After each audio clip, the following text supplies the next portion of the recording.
with a white child lying on a bed of money, while an African child lies on dirt, with no clothes and with only flies and sand as company.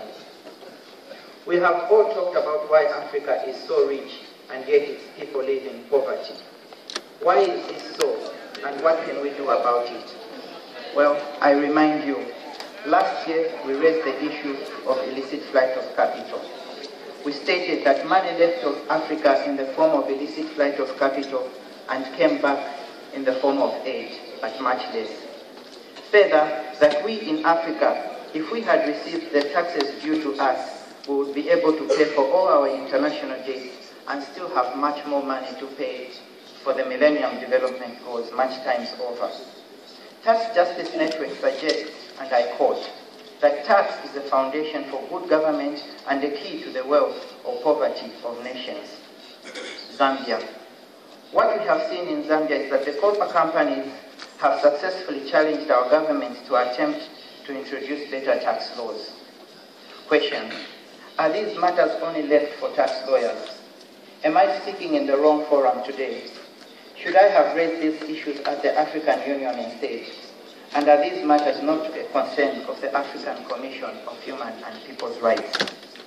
Well, Article 21.5 of the African Charter states, and I quote, "State parties to the present charter shall undertake to eliminate all forms of foreign economic exploitation, particularly that practiced by international monopolies, so as to enable their people fully benefit from the advantages derived in their national resources."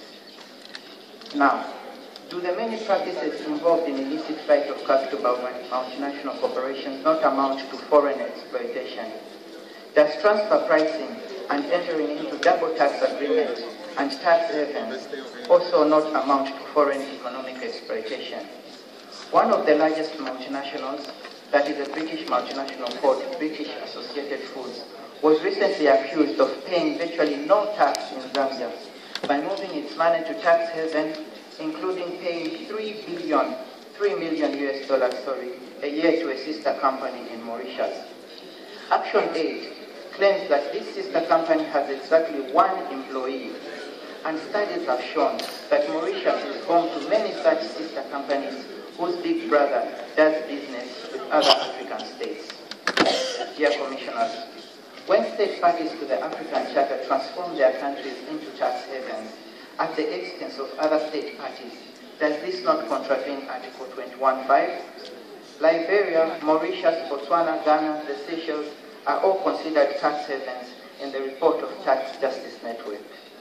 Dear Commissioners, we once again wish to ask you to consider the practices such as transfer pricing, tax havens, secrecy jurisdiction, which result in more money leaving Africa through what looks like legitimate commercial transactions and yet comes back to Africa in the form of aid. Whilst corruption is a problem in Africa, it merely accounts for 3% of the money that is lost. But 60% and over 65% of the money that is lost is through illicit flight of capital means. Not much has been talked about in these circles, but I implore you, dear Commissioners, to put in place on your agenda as strongly as you would war the issues of illicit flight of capital. This is the root of many of Africa's problems. State parties to the Charter need guidance on how they can tackle this issue. It is not an easy issue to address. One practical step that can be taken is to adopt a resolution requesting state parties to the Charter to include a section in their state reports on the measures that they have taken to fight illicit flight of capital in their states.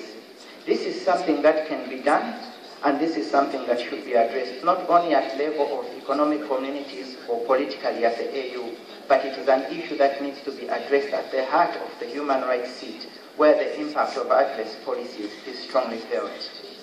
Lastly, dear Commissioners, representatives of state parties, national human rights institutions, intergovernmental and non-governmental organizations, this is an issue that needs to be addressed by each and every one of us in our respective spheres of influence. It is described as illicit because it is subtle and difficult to dictate. We have a role to play even if it is a small role, but it is a very important role. If we do nothing, it will simply continue unabated, and we will just go round and round in circles talking about human rights, but doing nothing much about it. What we do here and what we do will have an impact. Let me end with a quotation, Honorable Chair, from Ben Okri. It states, and I quote, "Only free people can make a free world. Infect the world with your light. Help fulfill the golden prophecies. Press forward the human genius. Our future is greater than our past." Thank you and good day.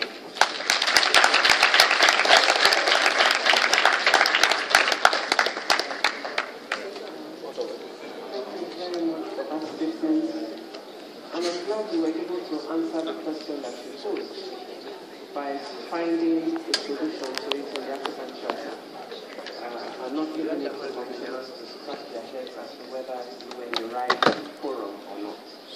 And to say that indeed the matter that you have elicited is an issue that we should give consideration to, and we are equally concerned about the issues that you have raised, and we will be looking at opportunities that we are raising for us to address it.